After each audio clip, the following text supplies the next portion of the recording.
Well, Wall Street bouncing back from its worst day in nearly 2 years with stocks closing higher across the board. The Dow climbed 0.8%, the Nasdaq rose 1%, and the S&P 500 added 1%.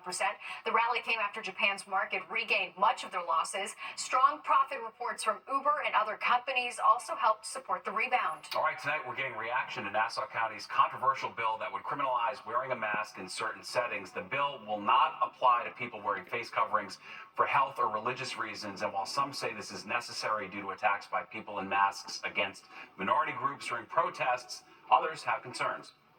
This is really especially against the people who are using masks to hide their identity and attack, harass, intimidate our residents. Police officers going in and individually having to talk to people about why they're wearing their masks creates more of a reason for escalation, advertently or inadvertently.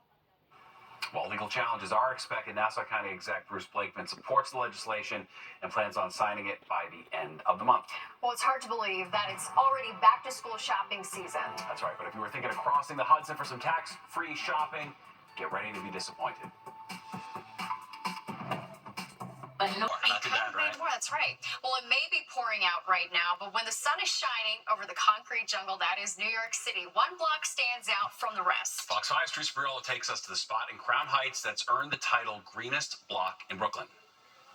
If you've ever walked down Lincoln Place between New York and Nostrand Avenues in Crown Heights, you might have thought this is the greenest block in Brooklyn.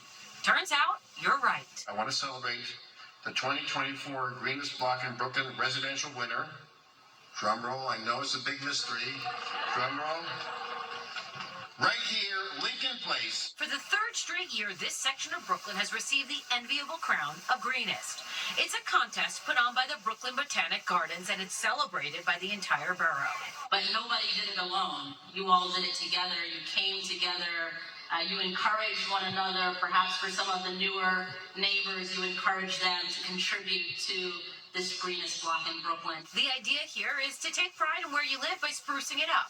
Not with paint, fancy stone, or even light fixtures, but with shrubbery, flowers, and trees. The kinds of things that look pretty but also help the environment too. Each one of us can take an action, and if we think about the extraordinary amounts of carbon being sequestered by these trees, the shade that they're producing, the carbon dioxide they're absorbing, the oxygen they're giving off, the rainwater they're gathering in their tree beds.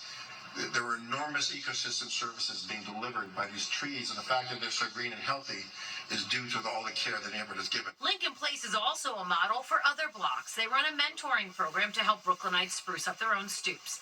And while this might not be the wealthiest block in the city, it sure is one of the prettiest. In Crown Heights, Brooklyn, Teresa Priolo, Fox 5 News. Yeah, they're wealthy in their own way. Yeah.